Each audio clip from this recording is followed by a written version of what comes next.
நம்முடைய முதலமைச்சர் காலை உணவு திட்டம் வந்து கனடாவில் ஜஸ்டின் ட்ரூடோன்னு சொல்லி கனடாவுடைய பிரதமர் இருக்காரு. அவர் இந்த முதலமைச்சருடைய காலை உணவு திட்டத்தை பார்த்து இப்போ கனடாவில் அந்த காலை உணவு திட்டத்தை கொண்டு வந்திருக்காரு. 4 நாளைக்கு முன்னாடி அவர் ஒரு இன்டர்வியூல பேசும்போது இந்தியான்னு ஒரு நாடு இருக்கான், அந்த இந்தியாவில் தமிழ்நாடு ஒரு மாநிலம் இருக்கான், அங்கே தமிழ்நாட்டில் முதலமைச்சர் மு.க. ஸ்டாலின் ஒருத்தர் இருக்காராம். அவருடைய அந்த காலை உணவு திட்டத்தை பார்த்து தான் நான் கனடாவில் காலை உணவு திட்டத்தை கொண்டு வந்தேன் அப்படின்னு சொல்லி அவர் ஒரு இன்டர்வியூவில் யூடியூப்ல, ஃபேஸ்புக்கில், ட்விட்டரில், இன்ஸ்டாகிராமில், கூகுளில் எல்லாத்துலேயும் தேடி பார்த்தா ஜஸ்டின் ட்ரூடோ தமிழர்களை பற்றி பேசியிருக்காரு, ஈழத்தமிழர்களை பற்றி பேசியிருக்காரு, இலங்கை தமிழர்களை பற்றி பேசியிருக்காரு, தமிழுடைய பண்பாட்டை பற்றி பேசியிருக்காரு, பொங்கலை பற்றி பேசியிருக்காரு, தமிழ் கலாச்சாரத்தை பற்றி பேசியிருக்காரு. ஆனால் தமிழ்நாடு முதலமைச்சரை பற்றியோ காலை உணவு திட்டத்தை பற்றியோ எங்கேயுமே ஜஸ்டின் ட்ரூடோ பேசுனதில்லை. ஜஸ்டின் ட்ரூடோக்கு இப்படி ஒரு முதலமைச்சர் இருக்கிற விஷயமே தெரியறதுக்கான வாய்ப்பு இல்லை.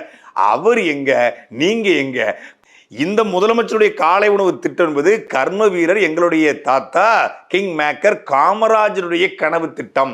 அதை நவீனப்படுத்தி கொஞ்சம் சத்தான திட்டமாக மாற்றி முட்டையை சேர்த்து கொஞ்சம் பருப்பு கொடுத்து ஒரு கூட்டு கொடுத்து கொண்டு வந்தது எம்ஜிஆருடைய சத்துணவு திட்டம். இந்த 2 பேர் தான் இந்தியாவிலேயே இந்த பள்ளிக்கூடங்களில் சாப்பாடு போடணுங்கிற முறையை கொண்டு வந்தவர்கள், உணவு திட்டத்தை ஆரம்பித்து வைத்தார். இந்த திட்டத்தை கனடாவில் வந்து கொண்டு வந்திருக்காங்களா அப்படின்னு சொல்லி ஃபேக்ட் செக் பண்ணி பார்த்தா உதயநிதி ஸ்டாலினுடைய முகத்திரை கிழிக்கப்படி எப்படி இவங்க அப்பட்டமா முழு பூசணிக்காவை சோத்துல மறைக்கலாம், ஒரு பூசணிக்காய் தோட்டத்தையே சோத்துல மறைக்கிற மாதிரி, என்னமோ நம்மெல்லாம் வந்து தூங்கிக்கிட்டு இருக்க மாதிரி, நமக்கெல்லாம் அறிவே இல்லாத மாதிரி, இவனுக்கு தான் அறிவாளி மாதிரி ஜஸ்டின் ட்ரூடோ சொன்னாரு. அதுவும் ஒரு இன்டர்வியூல சொன்னாரு. எந்த இன்டர்வியூலையும் அவர் சொல்லலை. அவர் ட்வீட் போட்டிருக்காரு, அங்கேயும் சொல்லலை. தமிழ்நாட்டில் காமராஜர் எம்ஜிஆர் இருக்காரு, அவங்க தான் சத்துணவு முன்னோடி. அதுக்கு இவங்க ஸ்டிக்கர் விட்டது மட்டும் இல்லாமல் இப்போ கனடா பிரதமரையும் கோர்த்து விட்டீங்களே ப்ரோ. அதாவது கொஞ்சம் அணியா பேசுங்க, தப்பு கிடையாது, மக்கள் கை தட்டணும். இப்போ செங்கலை காட்டினாங்க, திருப்பி அதை எடுக்கிறாங்கன்னொன்னே அது அவுட்டாக போச்சு. முட்டையை தூக்குனா கூமுட்டைன்றாங்க, அதுவும் அவுட்டாக போச்சு. இப்போ எதையாவது சொல்லி மக்கள்கிட்ட ஓட்டை வாங்கணும். மக்கள்கிட்ட திமுக ஆட்சியில் சொல்ல முக்கியமான வாக்குறுதியில் நிறைவேற்றிருக்கிறோம் அப்படின்னு சொல்லி ஓட்டு கேட்டால் ஒரு லாஜிக் இருக்குது. அது எதுவுமே கேட்க முடியல. என்ன, நான் மக்களுடைய வாழ்க்கை தரத்தை உயர்த்திருக்கிறேன் அப்படின்னு ஏதாவது ஒன்று பேச முடியுதா? இத்தனை தொழிற்சாலைகளை திமுக அரசாங்கம் இந்த 3 ஆண்டுகளில் உருவாக்கி இருக்கிறது உங்களால் சொல்ல முடியுதா? இந்த தொழிற்சாலைகளை இத்தனை வேலை வாய்ப்புகளை உருவாக்கிறோம் என்று சொல்ல முடிகிறதா?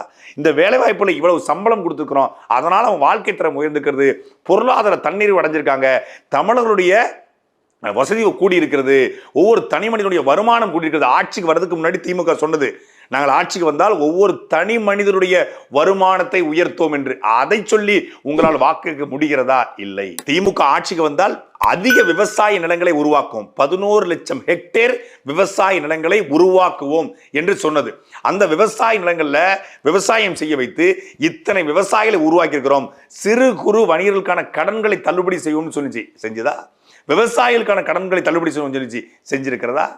எதையுமே செய்யல. சொன்னதை எதையுமே செய்யாம மக்கள்கிட்ட போய் ஓட்டு கேட்க முடியல. அதனால வறுமையை சொல்லி ஓட்டு கேட்கிறது இந்த வறுமைக்கு பிறந்த கூட்டம்.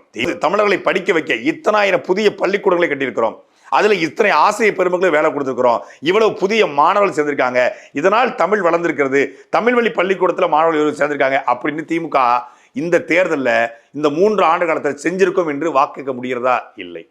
புதிதாக இத்தனை மருத்துவமனைகள் கட்டப்பட்டிருக்கிறது, இத்தனை மருத்துவர்களுக்கு வேலை கொடுக்கப்பட்டிருக்கிறது, அதனால் இத்தனை நோயாளிகளுக்கான நோய்கள் தீர்க்கப்பட்டிருக்கிறது என்று சொல்லி வாக்கு முடிகிறதா? இல்லை. தாங்கள் ஏரி, கண்மாய், தாங்கள் ஏந்தல், குளம், குட்டை, ஊரணி என்று நீர்நிலைகளை உருவாக்கி இருக்கிறோம்.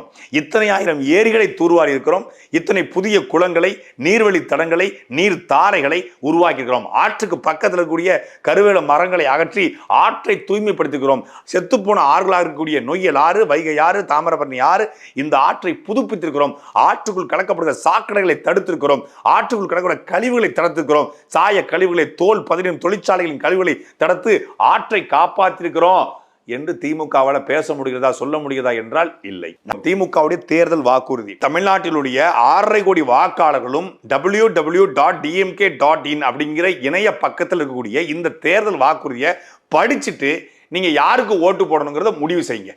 நான் சொன்னதை வச்சு திமுகவுடைய 2021 தேர்தல் வாக்குறுதி ஆட்சிக்கு வந்து 3 வருஷமாச்சு, கிட்டத்தட்ட 1000 நாட்களை கடந்து விட்டது. ஒரு ஆட்சிக்கு வந்து 6 மாதத்துல செய்ய முடியாது, 12 மாசத்துல செய்ய முடியாது, 1.5 வருஷத்துல செய்ய முடியாது. ஆனால் 3 வருஷம் ஆயிருக்கிறது. 3 பட்ஜெட்டுகள் போடப்பட்டிருக்கிறது. 3 முறை அமைச்சரவை கூடியிருக்கிறது. 3 முறை நிதிநிலை அறிக்கை வாசிக்கப்பட்டிருக்கிறது. அப்படி இருந்தும் இந்த தேர்தல் வாக்குறுதிகள்ல எத்தனை வாக்குறுதிகளை திமுக நிறைவேற்றுகிறது? முதல்ல திருக்குறளை தேசிய நூலாக்க மத்திய அரசை வலியுறுத்தினீங்களா? கடும் ஊழல் புகார்களுக்கு ஆளாகியுள்ள அதிமுக அமைச்சர் மீதான புகார்களை விசாரிக்க தனி நீதிமன்றம் அமைக்கப்படும். ஓபி அதாவது அமைச்சிங்களா? முதலமைச்சர் நேரடி கட்டுப்பாட்டில் தனித்துறை உருவாக்கப்பட்டு உங்கள் தொகுதியில் ஸ்டாலின் என்ற திட்டத்தின் கீழ் பெறப்பட்ட மனுக்களுக்கு 100 நாட்களுக்குள் தீர்வு காணப்படும். அந்த பெட்டியும் காணும், அந்த சாவியும் காணும், அந்த மனுவையும் காணும். அனைத்து சட்டமன்ற தொகுதியிலும் மக்கள் குறைக்கும் முகாம்கள் நடத்தும். சட்டசபை நிகழ்ச்சிகள் தொலைக்காட்சியில் நேரடி ஒளிபரப்பு செய்யப்படும். ஆனால் யாராவது கேள்வி கேட்டாலும் அது தடுத்து நிறுத்தப்படும். பொங்கல் திருநாள் மாபெரும் பண்பாட்டு திருநாளாக மாநிலங்களுக்கும் கொண்டாடப்படும் என்று சொன்னோம், அதை செய்யலை. சென்னையில் திராவிட இயக்க தீரல் கோட்டம் கட்டப்படும். அது கண்டிப்பாக கட்டுவாங்க, ஏன்னா அவங்க ஆட்களுக்கு கட்டுவாங்க. அப்புறம் ஆவின் பால் லிட்டருக்கு 3 ரூபாய் குறைக்கப்படும். ஓபி அனைத்தரப்பு மக்களின் நலத்தையும் கருத்தில் கொண்டு பெட்ரோல் விலை லிட்டருக்கு 5 ரூபாயும் டீசல் விலை சமையல் எரிவாயு சிலிண்டர் 100 ரூபாய்க்கு மானியமாக வழங்கப்படும். பெரிய மாநகராட்சியில் பறக்கும் சாலை திட்டம் அமைக்கப்படும். அமைச்சிங்களா? நியாய விலைக்கடைகளில் மாதம் 1 கிலோ சர்க்கரை கூடுதலாக தரப்படும். உளுத்தம் பருப்பு மீண்டும் வழங்கப்படும். அது உளுத்தம் பருப்பு வாங்கினாலும் உளுத்து பருப்பு வாங்கினாங்கன்னு தெரியல. அதே போல அனைத்து அரசு வேலை வாய்ப்புகளிலும் பெண்கள் இடஒதுக்கீடு 30 விழுக்காட்டிலிருந்து 40 விழுக்காடாக ஆக்கப்படும்.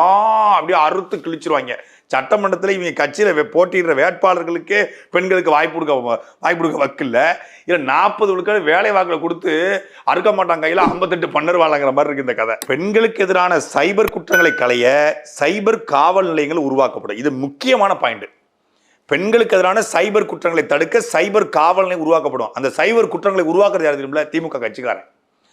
ஒட்டுமொத்தமாக சமூக வலைதளம் உட்கார்ந்துக்கிட்டு எதிர்கட்சியில் இருக்கக்கூடிய, அது குறிப்பாக அதிமுக இருக்கலாம், நாம் தமிழராக இருக்கலாம், பாஜக இருக்கலாம், திமுகவை எதிர்க்கக்கூடிய எல்லா பெண்களையும் மார்பிங் பண்ணி புகைப்படங்களை போட்டு இழிவுபடுத்துவதே திமுக காரன் தான். அவனை எப்படி திமுக கைது பண்ணும்? சரி, சைபர் குற்றங்களை களைய சைபர் காவலங்கள் உருவாக்கப்படும் சொன்னீங்களே, சைபர் கிரைம்ல போயிட்டு திமுக அல்லாத யாராவது புகார் கொடுத்தா, அது திமுக மேல புகார் கொடுத்தா, திமுக கட்சிக்கார மேல புகார் கொடுத்தா எடுக்கிறதே இல்லை. அப்புறம் எப்படி நீங்க களைவீங்க? குடிசைகளே இல்லாத தமிழகம் உருவாக்க கலைஞர் சிறப்பு வீட்டு வசதி திட்டம் கொண்டு வரப்படும். இன்றைக்கும் தமிழ்நாடு முழுமைக்கும் குறைந்தபட்சம், நான் சொல்வது குறைந்தபட்சம் 50 லட்சம் குடிசைகள் இருக்கும். குறைந்தபட்சம். சென்னையில கொளத்தூர்ல மரியாதைக்குரிய ஐயா ஸ்டாலின் அவர்களுடைய சொந்த தொகுதியில 13,000 மக்கள் பட்டா கேட்டு விண்ணப்பிச்சிருக்காங்க. அடுத்த பாயிண்ட் அதுதான். கிராம நத்தத்தில் உள்ள வீட்டு மனைகளுக்கு பட்டா வழங்கப்படும். 13,000 உங்களுக்கு ஓட்டு போட்ட 13,000 பேர் பட்டா கேட்டு போராடிட்டு இருக்காங்க. அவங்களுக்கே வழங்க வக்கில்ல. இவர் தமிழ்நாடு மக்கள் பூரா வழங்க போறாராம். அனைத்து கிராமங்களிலும் தூய்மையான குடிநீர் வழங்கப்படும். எப்படி வேங்கவேல கொடுத்த மாதிரியா? அப்படியா? அது சொல்லுவோம், சொல்லி வச்சிருவோம். அப்புறம் அப்படி போகுது. ஏழை மக்கள் பசி தீர முதல் கட்டமாக 500 இடங்களில் கலைஞர் உணவகம் அமைக்கப்படும். இது அம்மையார் ஜெயலலிதாவுடைய அம்மா உணவகத்துக்கு லேபிள் ஒட்டி கலைஞர் உணவகம் அமைக்கப்படும் சொல்லி. நடைபாதைவாசிகளுக்கு இரவு காப்பகங்கள் அமைக்கப்படும். அதாவது கூசாதா? இந்த தேர்தல் அறிக்கை எழுதும்போது கூசாது? யோ செய்யலைன்னா திருப்பி கேட்பாங்கயா. இது இணையத்தில் அப்படி இருக்கு. அது பழைய தேர்தல் அறிக்கையில் கேட்பாங்களே. இந்த சாட்டை துறைமுக மாதிரி ஒரு சல்லி பயிரெல்லாம் உட்காந்துட்டு வீடியோ போடுவாங்களே அப்படின்னு கொஞ்சம் கூட கூசலை. ஒரு எழுதும்போது கூசவே, கை நடுங்கலை. பொய் சொல்கிறோமே, நம்ம எப்படி பொய் சொன்ன வாய்க்கு போஜனம் கிடைக்காதுன்னு சொல்லுவாளே, நமக்கு ஏதாவது சோறுக்கு கிடைக்காம கடைசி காலத்தில் போயிருமே, கடைசி காலத்தில் இழுத்துக்கிட்டு போயிருமே, கைக்கு இப்படி வளைஞ்சிட்டு போயிருமேலாம் யோசிக்க மாட்டீங்க. அப்படியே அள்ளி விட்டுருவீங்கன்னு எவ்வளவு பாருங்க. அப்படியே அள்ளிச்சு தள்ளுறா, போட்டு விட்றா, எல்லா பயிலையும் ஏமாத்துறா. அப்படின்னு மாற்றுத்திறனாளிகளுக்கு ஸ்மார்ட் கார்டு வழங்கப்படும். மாற்றுத்திறனாளிகள் கட்டணமில்லா பயணத்தில் வழங்கப்படும். மாற்றுத்திறனாளி மாணவர்களுக்கு 3 சக்கர மோட்டார் வழங்கப்படும். நரிக்குருவ, குருவிக்கார, வேட்டைக்கார, லம்பாடி, படுக சமேத பழங்குடி பட்டியலில் சேர்க்கப்படுவார்கள். தனியார் துறை இடஒதுக்கீடு வற்புறுத்துவோம். அரசு துறையில் இடஒதுக்கீடு ஒழுங்காக கொடுக்கலையா? இப்போ தனியார் துறையில் இடஒதுக்கீடு கொடுக்கலாம். சரி, தனியார் துறை இடஒதுக்கீடு யாருக்கு? தமிழர்களுக்கா? தெலுங்கர்களுக்கா? பிறமொழியாளருக்கா? வடநாட்டுக்காரனுக்கா? தமிழ்நாடு வேலை தமிழர்களுக்கு என்று நாங்கள் நிறைவேற்றுவோம் என்று திமுக தேர்தல் அறிக்கை. தமிழ்நாட்டில் உள்ள நிறுவனங்கள்ல தமிழர்களுக்கு மட்டுமே முன்னுரிமை வழங்கப்படும் சொல்லி தேர்தலுக்கு கொடுத்தீங்க.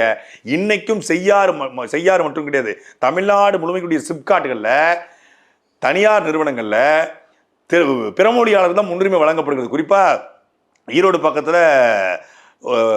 முழுக்க இருக்கக்கூடிய சிப்காட்ல 65,000 வட இந்தியர் வேலை பார்க்கலாம். ஆனா தேர்தல் அறிக்கையில் அடிச்சு விடுறது இதெல்லாம் வந்து முதன்மை பக்கம். மத்திய அரசு அலுவலகங்களில் தமிழ் ஆட்சி மொழி, தமிழ்நாடு அரசு அலுவலகங்களில் தமிழ் ஆட்சி மொழி, மத்திய அரசு அலுவலகங்களிலும் தமிழ் ஆட்சி மொழியை கொண்டு வாங்கலாம். உயர்நீதிமன்ற வழக்காடு மொழியாக தமிழ் உருவாக்கப்படும்.